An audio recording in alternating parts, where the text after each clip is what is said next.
Hello everyone, my name is Sarah Ritt. I'm an artist and a tarot reader. And today I thought I would do a reading for all of you other artists, creatives, intuitives, for all of you putting yourselves out there in a way that feels like it expresses your truest, highest self. I got some very interesting information, and of course it pertains to me as well. So I'm just going to go ahead and start. The first message that I got is Judgment across from Queen of Swords. Now Judgment is kind of an ominous looking card, but really what it's about is freeing yourself up to follow that highest, truest path. So often it speaks to anything calling you forward in a way that leaves other people's opinions, judgments, trappings, whatever those are, out of the equation. It's kind of that true life path energy. And it's across from Queen of Swords, who speaks her truth unapologetically. And so between them, there's this feeling that now is the time to speak up. Now is the time to really express ourselves, because within that is the essence of that freedom that we're looking for. So what this also says to me is that there couldn't be a better time to be creating and living and expressing ourselves than here and now. Now is the time. The next message I'm getting, so this is Four of Cups, it's reversed. Four of Cups is often about things that we cannot see that are in plain sight, because for whatever reason we're in our head, we're contemplating other things. It can actually be a very peaceful and meditative state that we're in, but it temporarily blocks us from seeing opportunities that are right in front of us. Here it's reversed. Here I feel like it's speaking to opportunities that the time is ripe for taking. And it's across from Ace of Swords, which again has that same clear, cutting energy of Queen of Swords. It's about truth, it's about beginnings, it's about clarity, it's about the essence of clarity. And so now is the time for us to really see and take those opportunities that maybe we weren't ready to take at a different point in time. Now is the time where they are showing themselves because we are receptive to them. And all of the clarity and joy and release that comes with taking an opportunity, running with it, and really putting our all into whatever that is about. Then right in the middle, we have this guy, Four of Pentacles. Pentacles being the earth element. Four of Pentacles is very much about holding on to things that have the illusion of giving us a sense of control. So sometimes it can literally be hoarding things. Sometimes it's about really feeling that clinging sensation that comes when you're holding on too tightly to a situation that isn't serving you.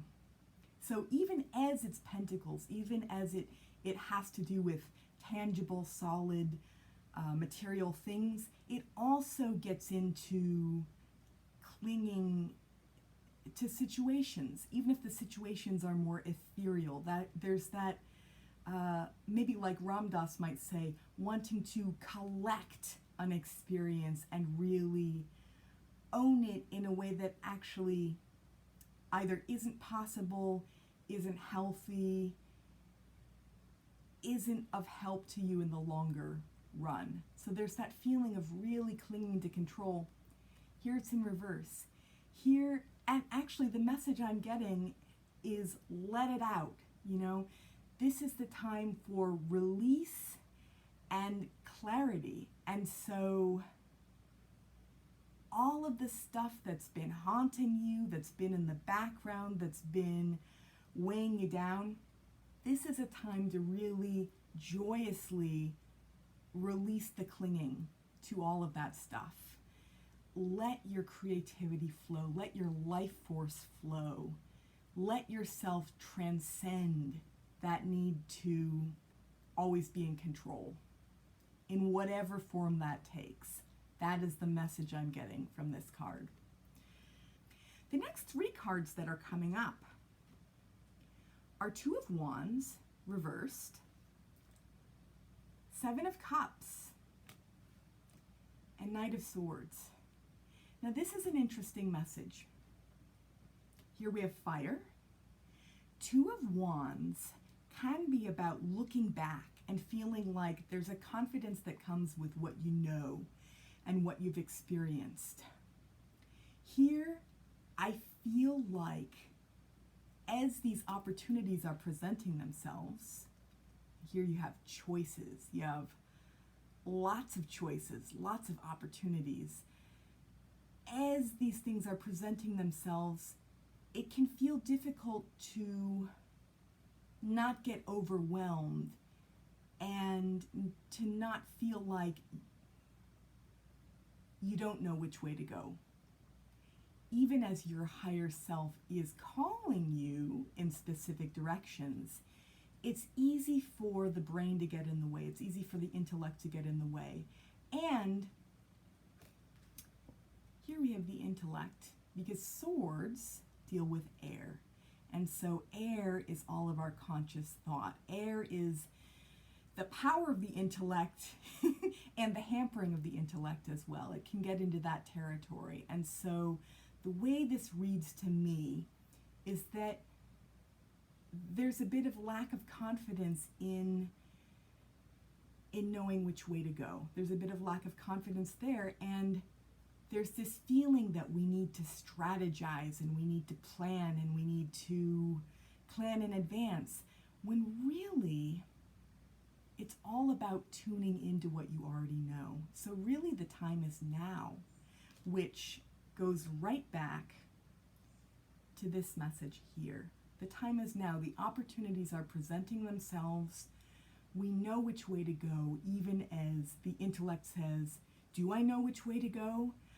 What if I choose the wrong thing?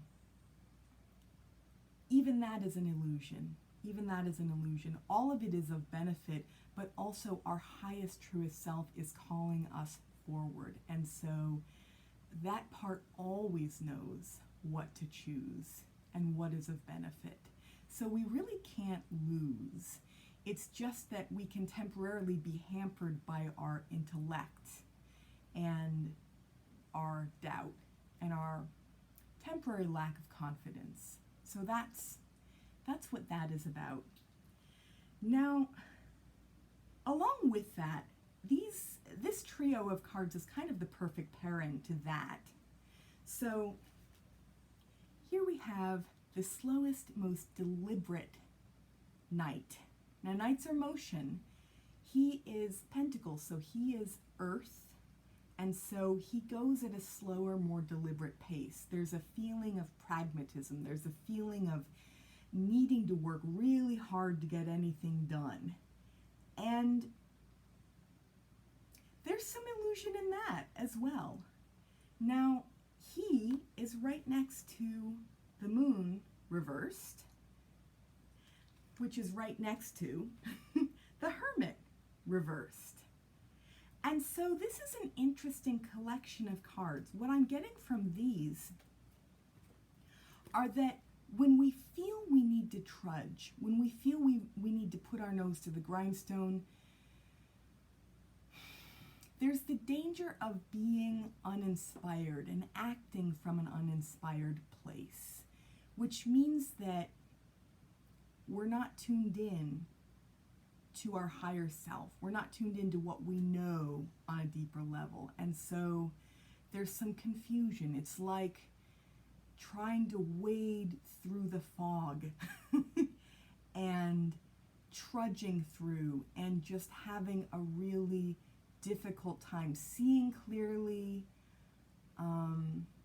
There's a faith in that, but it's limited.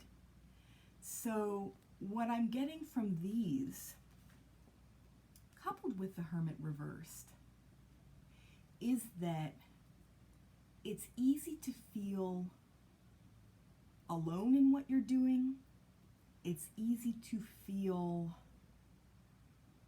sidetracked or to not be able to trust in the truer inspiration that is always there but that gets obscured, like the way in which the moon gets obscured by clouds.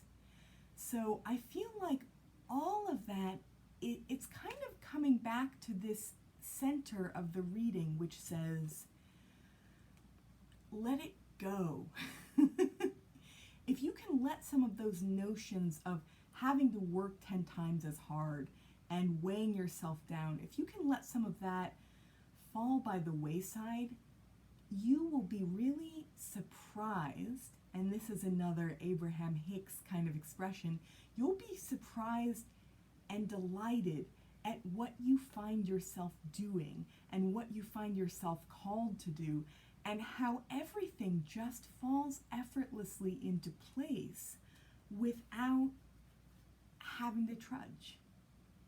And along with that is the recognition that we're not alone. We're not alone. This is an interesting card because sometimes it can reference feeling very alone, but the Hermit in and of himself is not actually alone. He's guided by something higher, and he's also seeking wisdom. So there's this feeling of continual learning. There's actually a feeling of deep tranquility with this card, but also